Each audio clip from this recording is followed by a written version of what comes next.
My name is Sharon Rahana, and I'm the content manager at Analytics 8. I'll be hosting our discussion today alongside Meg Malone Hallberg, our in-house expert on all things Google Analytics. Meg and I will delve into how data leaders can get the most value from GA4, Google's latest and greatest analytics platform. But first, I want to introduce you to Meg. She is an analytics and data strategy consultant based out of our Raleigh, North Carolina office. She received her bachelor's degree in media analytics and a master's degree in analytics from the Institute for Advanced Analytics at NC State. She's also a certified Google Analytics user for 3+ years. I can't think of a better person to lead this conversation today. Meg, welcome, and thank you for being our go-to person on this very important topic. Thanks, Sharon. So most everyone knows that as of tomorrow, July 1st, Google will discontinue Universal Analytics and move folks over to GA4. You recently wrote a blog discussing how GA4 can take sales and marketing analytics to the next level. And I'd love for us to discuss that in some detail, specifically why you're excited about it, but also what data leaders should look for in terms of getting the most value out of this analytics platform. Before we dive into that, let's level the playing field and maybe from a high level, explain what will happen tomorrow and what does it mean for organizations that have been using Universal. Yep, that is where we have to start. So Universal Analytics is the now former engine behind the scenes of Google Analytics. We often call it UA, and it's going to be sunset tomorrow, July 1st, 2023. This has been many months in the making. We've known it's coming for a while, Right. but nonetheless, there are properties still using UA. And you'll know if you're one of those properties if you sign into Google Analytics and you see a little notification there at the top that says, hey, you need to change over, you need to make the transition. And you need to do that because tomorrow, if you're still using Universal Analytics, it's going to stop collecting data entirely. It's still going to be there for a little while. It'll still show up. You can access it, but you're not going to get any new data. Good rule of thumb, if you can't log into your account for whatever reason, if your account was created in Google Analytics before October 14th, 2020, then probably it was using Universal Analytics. And if it was created after that point, more recently, then you should already be on GA4, but it is a good idea to double check. I want to mention there's an exception for Enterprise Analytics 360 users. Those users will receive an additional 12-month sort of grace period until next July 1st, during which UA will continue to collect data for them, but that is only for Analytics 360 users. Okay, all very fair points. So make the switch. Don't wait, especially if you want to continue collecting data. Thanks for that debrief on what to expect. So let's just jump into the most relevant differences between Universal and GA4. You've said before that the most easy to digest components for GA4, especially for data leaders with varying levels of technical know-how, includes the events-based data model, the integration of web and app data within a single property, and the addition of machine learning to the BI interface. Did I get that right? Yep, that's right. All right, so let's break them all down today, starting with events-based data model. What is it and why does it matter? So this is something that we're particularly excited about. It is a revised data schema, which is the structure behind the scenes collecting data for GA4. GA4 now tracks all activities on your site or on your app as events. And those data points include the event name, event parameters, and user properties. The event name is pretty straightforward. The event parameters, that's providing your context for the event. Those are the details of the event. So things like page title, URL, timestamp, that sort of thing. User properties provide additional details about the user, such as their location, their city, their medium, their browser, that sort of thing. And those events are everything from a page view to a file download to a video view, adding an item to your cart, removing an item from your cart. Those are all events. Previously, Universal Analytics tracked interactions as hits, and then it would group them at the session level. Right. There were a variety of hits available, but users had to tailor their needs to the UA structure rather than being able to customize data collection to their needs, which is what they can now do with GA4. It is also, and this is one of the reasons why we're very excited, much easier to now integrate with this new schema with your larger data warehouse. So suddenly you've unlocked an opportunity to look at your data as part of an even bigger picture. That's Google huge. they're just one of the many vendors, software folks, leveraging the power of event-driven architecture. This was the subject of an article, Analytics 8, recently published by two of our colleagues, and they delved a little bit deeper into the technical aspects of the benefits of that type of architecture, such as its scalability, flexibility, fault tolerance, and that sort of thing. Yeah, that was a great article by Jaime and Takeshi, and we'll add a link in the comments for folks who want to dive into the technical part of it a little more. Can you maybe shed light on how organizations can better utilize this event-driven architecture in GA4 for better customization and audience segmentation? So like specifically, how can it be used to track more nuanced user behavior?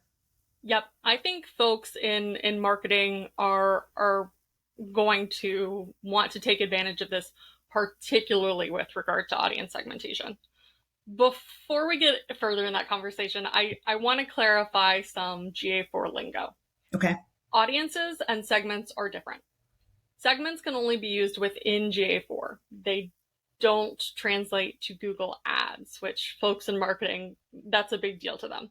And they can only be used within explorations within GA4. We'll talk a little bit more about explorations, I'm sure.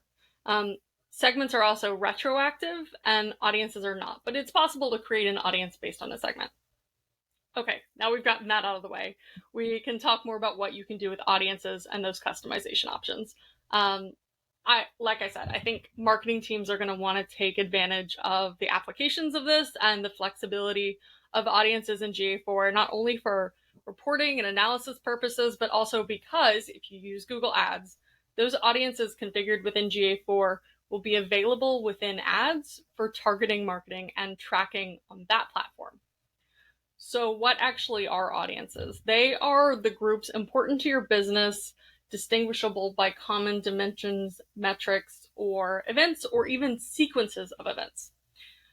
So what would be some examples of that? Maybe you want an audience of users that downloaded your app onto an Android device, or users who have made 3 transactions, or it could even be an audience of users that signed in, they clicked on a promotional banner, and then they made a purchase from your summer sales specifically. So they can be quite specific. GA4 includes some templates for some of their recommended audiences. Those include purchasers, non-purchasers, and the recently active users. All right, this is huge. I mean, I can tell you our marketing team is super excited about it. Let's dive into the second key difference, the integration of web and app data within a single property. Can you provide some more detail around this capability and how it's different than what users were able to do in UA? Yes. So previously, the data schemas that powered Google Analytics were not the same between app tracking and web tracking, but now they are. So it's possible to combine the data from both platforms within a single property to get a holistic view. That's the implication. It's less siloed data. So your analysts are now empowered to track activity in the big picture or drill down as needed. And there's opportunity to see improvements for cross-platform user journeys. Can you maybe give us an example of how this can work in a very practical way? Yeah, so let's say you've launched a campaign targeting a European market. Okay. So you navigate to the acquisition report within GA4. You want to see where users are coming from. You want to see if that's successful, if suddenly you've seen a bump in users coming from the European market. In Universal Analytics, you'd have had to look at 2 reports, one for your app and one for your website. But in GA4, those data streams are combined within that one property and therefore in that one report. That's pretty cool. Exciting to think about the possibilities that will come with that. So state and federal regulations, as well as data governance, is on data leaders' minds as of late. Can you maybe shed some light on how users will be tracked in GA4 versus how they were in UA? Yes. So user tracking in UA relied on cookies and user IDs. The latter being configured if available depending on the site or app. You can't assign a user ID if you don't have users log in. To account for growing privacy concerns and the use of things like cookie blockers, GA4 takes a four-prong approach to not only identifying users, but also unifying their activity across platforms, because like we mentioned, that web data and app data is going to be combined. Right. They call these approaches identity spaces. So there's user ID, that would be the first one, but like I said, that's not always going to be applicable. Maybe you have a website where you don't have users sign in. Then there are Google signals. Google signals are collected if a user has signed into Google or is using Google Chrome and has consented to this tracking method within their Google account settings specifically. Then there's device ID, and that's assigned by GA4 when the device sends its first signals down the data stream. Last but not least, and this is kind of exciting from a nerdy data perspective, there's the modeling. This is an entirely new feature to GA4, and it only kicks in when a user has declined all other tracking methods. So they've got cookie blockers, they're not sending you those Google signals, they're not logged in, so no behavioral data is going to be available for them. To fill in the resulting gap, GA4 actually uses the data of similar users who have accepted cookies to predictively model the missing users, so you don't have any gaps in your data. It is possible to customize which of these or what combination of these identity spaces you'd like to use for your property. You can turn modeling on and off. Okay, this is exciting, not just for data nerds, I love it, but for marketing teams, sales teams as well. And then just a little side note, if your organization has not yet considered data collection, retention, and classification policies and processes, you can learn more about how data governance can help. We'll drop a link in the comments. Let's talk about the third and final difference, the addition of machine learning to the BI interface. You touched on this a little bit. Why are you so excited about this feature, and how can data leaders best leverage it? Sure. These features are still in development. I want to make that clear. Even within GA4, they have a little beta tag. But I think that's all the more exciting because it means that there's probably more to come. But already you can leverage what's there. And those built-in predictive capabilities include tracking purchase probability, so the likelihood a user is going to make a conversion, a purchase in the next couple of days. There's churn probability, the likelihood that you're about to lose that user. And if you have everything configured, there's predicted revenue as well. I mentioned configuration because for these features to work, you have to be sending data as much as possible to GA4, and you have to hit a minimum data threshold. So again, the sooner you sign up and spin up the tool and configure your account, the more value that you can derive in the long term.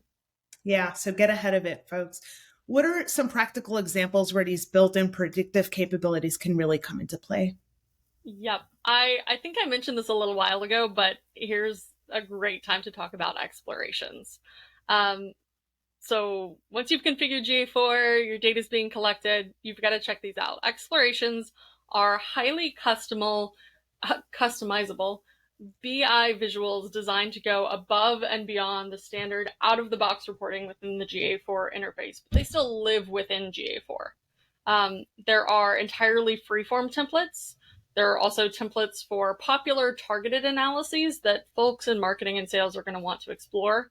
And interacting with them is very straightforward. It's drag and drop, so it's the perfect place to play with those ML metrics and see what you can find. You can also create and customize visuals to see how different segments are expected to perform in the coming weeks. You might want to know, for example, how many of my customers that made a purchase this week are expected to make a purchase next week as well. Right. There are a couple of explorations that are kind of my favorites. There's the funnel exploration, so that's from point A to point B. Point A being they sign on or they click a campaign link. Point B being they complete a conversion, whatever that looks like. You want to track the steps that you would anticipate a user follows between those 2 points to see where your interventions, where your prompts are successful, and maybe where you're losing customers. So for example, if you're interested in tracking donations on a nonprofit site, You could use a funnel to track the success of different customer impressions, like a promotional video or an email campaign, on their way to a conversion, which would probably be making a donation in this case. Then All right. there's cohort exploration. This is really neat because you can group users by common metrics and then track those related users over time as cohorts. So, for example, you might look at users who logged into your site for the first time last week and see, over the next couple of weeks, how many of them are coming back. So this is how you can gain insights into your customer retention over time. All right. Thanks for breaking those down. You included some tips in there. Any other tips for data leaders in terms of how they can prepare themselves to effectively use these tools once they hit the minimum data threshold? Yeah, you need to set it up in its entirety. There is a lot more to using GA4, to using Google Analytics, than just making an account and setting up your data streams. That is only scratching the surface. Yeah. I definitely recommend, reaching out to us, doing your own research to figure out all of the different capabilities of GA4 that might be applicable to your organization, to your particular use case, so that you can make sure that you are set up for success. If you don't, for example, plug in your catalog data, plug in your item data, then things like purchase probability, revenue tracking, all of those ML features that we talked about, they're not going to work for you. All right. Those are some great tips. Let's open it up to our audience and see if anybody has any questions that you've not yet touched on. Let's take a look. Do we have any questions out there for Meg? This is your time to ask her about anything Google Analytics 4. Take a look here. While we're waiting, let me go ahead and ask you, how does GA4 use BigQuery? Yes, another good question. And this is going to be particularly important if you're thinking about, oh, I definitely want to connect, my GA4 data to my data warehouse and connect it to some other data sources. Direct to BigQuery BQ export was previously exclusive to Analytics 360 customers, but now it's a standard GA4 feature. There's a daily export limit of 1 million events, but I think you're going to have a pretty large site to worry about that export limit. And if you are worried about that export limit, then probably Analytics 360 is something that you should check out. I do want to point out, though, in addition to that, that you need to be aware that there is a BigQuery sandbox limit if you're using a free instance. But if you're using that as sort of a landing platform to take it to another longer-term data storage solution, less of a concern. That export that you're going to get from GA4 includes your raw event data and your user level data. All right. We have another question. How can users customize KPI reporting? So let's say the GA4 reports that are kind of built into the various dashboards that you can access are not quite what you want to see. Users that have editor and administrator permissions can customize those detail reports and publish a collection of detail reports so that other stakeholders that are using the account can see them within GA4. And you can switch around the metrics and the charts on those various different views. Okay. We have one more question. How can users leverage advanced privacy controls? Again, important, privacy, I think, is at the forefront of so many people's minds. Without getting us into the weeds, it's possible, based on an organization's concerns, to disable various data collection features such as IP addresses or location-specific data.